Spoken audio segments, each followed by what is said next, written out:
Good afternoon. This is Akashvani. I'm Anuja Kumar with the midday news.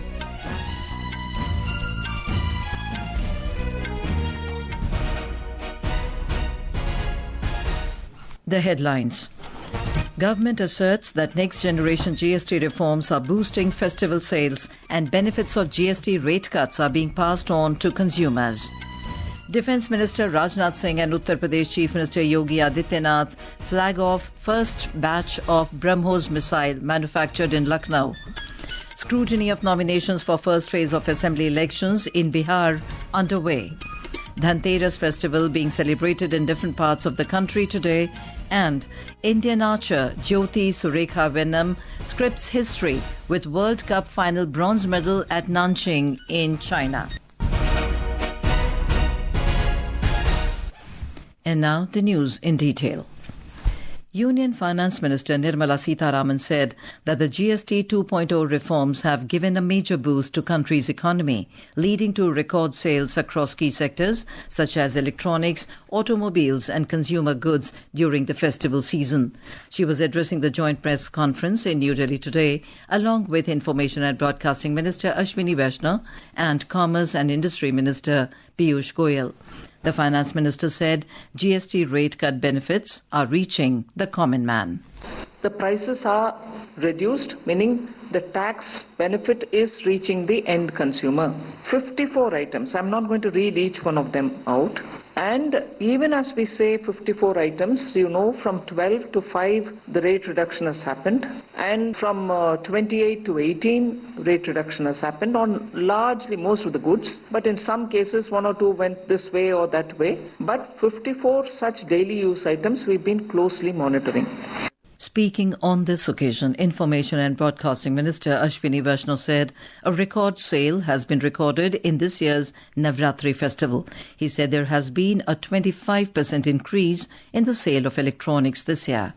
Natural way में consumption हर साल बढ़ता है as income grows, as country grows. Because of the GST reforms, consumption will be significantly increasing, and quite likely, it's very likely that the consumption will increase more than 10% this year, which means करीब 20 लाख करोड़ रुपए का extra consumption होने की पूरी संभावना है. On GST Bachat Utsav, Commerce and Industry Minister Piyush Goyal said vehicle sales have surged during the Navratri season and electronic sector has also broken all records. He said amid such a volatile global scenario, the pace of country's growth is so strong that even the International Monetary Fund had to revise its forecast for country's growth to 6.6%. The GST Bachat Utsav, announced by Prime Minister Narendra Modi and launched on the 22nd of last month, is benefiting people across all sections of society. Today, our correspondent brings a report on the GST reforms that will boost the economy of Andhra Pradesh. The new GST reform is a major boost for Andhra Pradesh farmers, artisans, industries and exporters. By lowering tax rates across vital sectors, the changes aims to reduce cost, improve margin and strengthen the state's economy. Under the revised GST structure, traditional crafts and agro-based industries witness major benefits now, as products such as leather puppetry craft and temple stone carving are now taxed at 5% instead of previous 12%. This has made local art and culture-based products more affordable, increasing sale and ensuring better earning for rural artisans. The coastal fishery sectors of the state now attracts only 5% GST, reduced from the previous 12%. It has made Andhra's marine export more competitive while supporting employment in the coastal communities. Similarly, the automobile and auto component industries now sees GST on three-wheelers, small cars and motorcycles up to 350cc, reduced from 28% to 18%. This 10% reduction has made vehicles more affordable for buyers and improved competitiveness for manufacturers. The reforms strengthen the state's economy and ensure an inclusive, fair market for the people. With Samarth Rohan, Akashvani News, Delhi. Defence Minister Rajnath Singh and Chief Minister of Uttar Pradesh Yogi Adityanath flagged off the first batch of BrahMos missiles manufactured at the BrahMos Aerospace Unit in Lucknow today. Speaking on this occasion, Defence Minister said BrahMos is not just a missile, but it is a symbol of country's growing indigenous capabilities. He said BrahMos has a traditional warhead an advanced guided system, and it can strike long distances at supersonic speed. He said combination of speed, accuracy and power makes BrahMos one of the world's best systems. Mr. Singh expressed confidence that countries' adversaries will no longer be able to escape from BrahMos.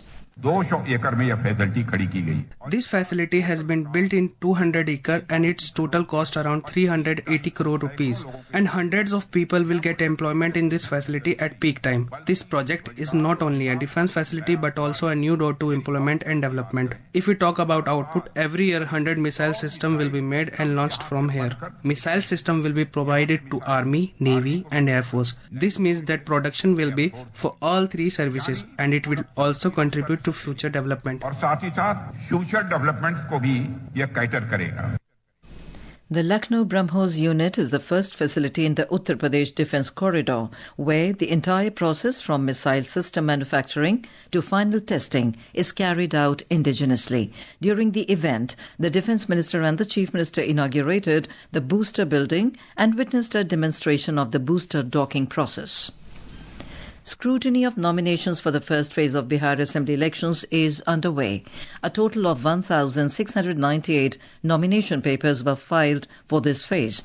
Candidates can withdraw their nominations till the 20th of this month. In the first phase, polling will be held on 6th of next month in 121 assembly constituencies spread across 18 districts. Meanwhile, the CPI-ML has released a list of 20 candidates. Out of these, 14 candidates have already filed their nominations for the first phase.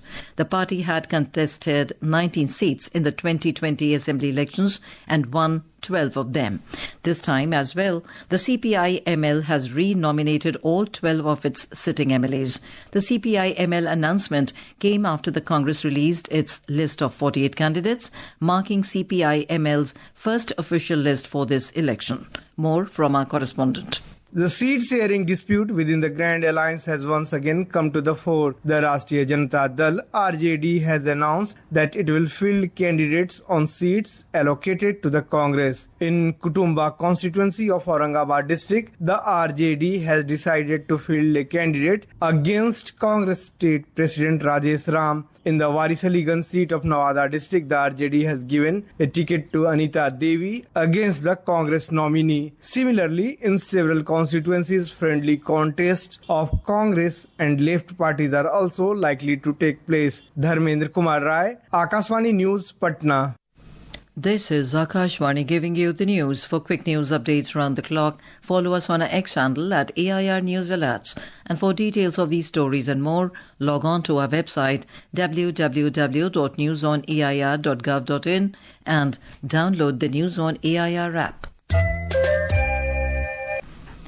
Prime Minister Narendra Modi has said that the country will be completely free from Naxalism and Maoist violence soon.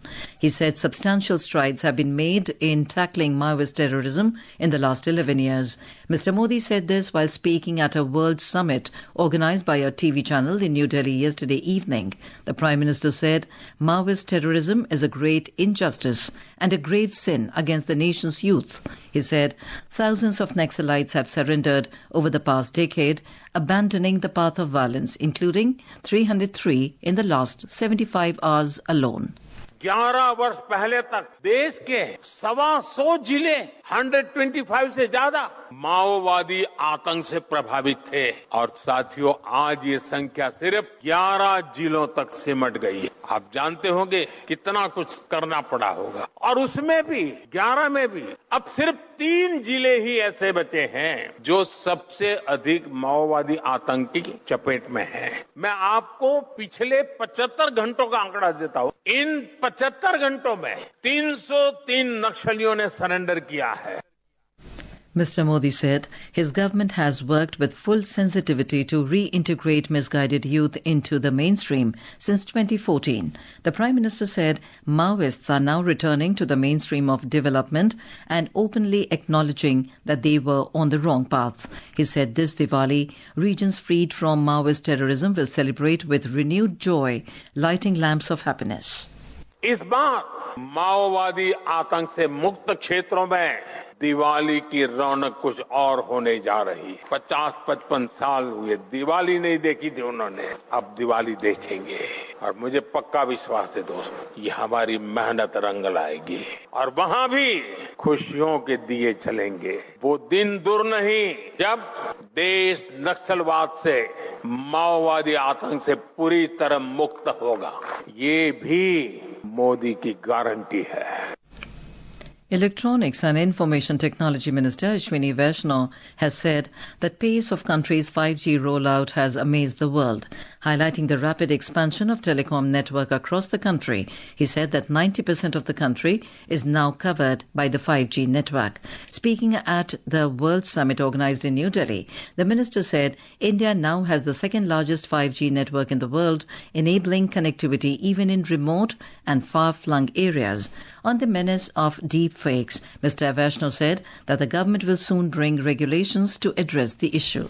India rolled out 5G at a pace which the entire world was amazed at. We now practically cover more than 90% of our country. We have the second largest 5G network in the entire world. That has helped us reach out to the areas which are really far-flung and provide services which hitherto would have been impossible for them to avail. The festival of Dhanteras is being celebrated in different parts of the country today.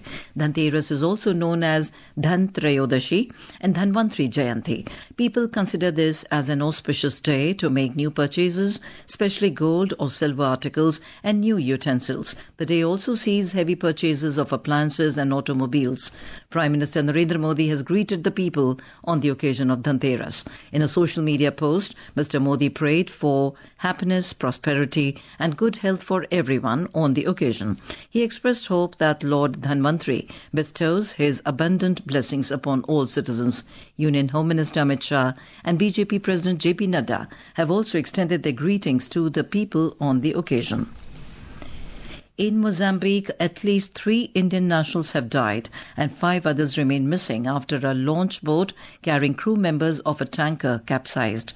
According to the Indian High Commissioner in Mozambique, the incident occurred yesterday during a reported routine transfer of crew members to a vessel anchored offshore. The boat, which was carrying a total of 14 Indian nationals, overturned in the waters of Beira.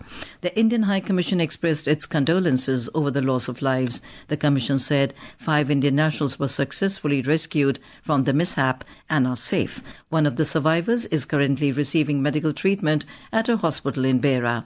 The High Commission said that search and rescue operations are underway to locate the 5 missing Indian nationals. Local authorities, maritime agencies and the Indian mission are jointly coordinating the efforts. The Indian High Commission assured that it is closely monitoring the situation and remains in close contact with local officials as search operations continue. On to sports. Star Indian archer Jyoti Surekha Venom scripted history by becoming the first Indian woman compound archer to win a medal at the Archery World Cup final, clinching a bronze medal in Nanjing, China. Jyoti defeated second seed Ella Gibson of Great Britain 150-145 in the match, shooting a perfect 15 tens across 5 ends. The Asian Games champion began her campaign with a solid quarter-final win over Alexis Rui of USA before narrowly falling to world number 1 Andrea Becerra of Mexico in a tightly contested semi-final. And in badminton, star Indian men's doubles pair of Satvik Sairaj Ranki Reddy and Chirag Shetty will take on Japan's duo of Takuro Hoki and Yugo Kobayashi in the semi-final of the men's doubles in the Denmark Open 2025 badminton tournament in Denmark today. And now, before we end the bulletin, the headlines once again. Government asserts that next generation GST reforms are boosting festival sales and benefits of GST rate cuts are being passed on to consumers. Defence Minister Rajnath Singh and Uttar Pradesh Chief Minister Yogi Adityanath flag off first batch of BrahMos missiles manufactured in Lucknow. Scrutiny of nominations for first phase of assembly elections in Bihar underway. Dhanteras festival being celebrated in different parts of the country today. And Indian archer Jyoti Surekha Venom scripts history with World Cup final bronze medal at Nanjing in China. And with that, we end the midday news.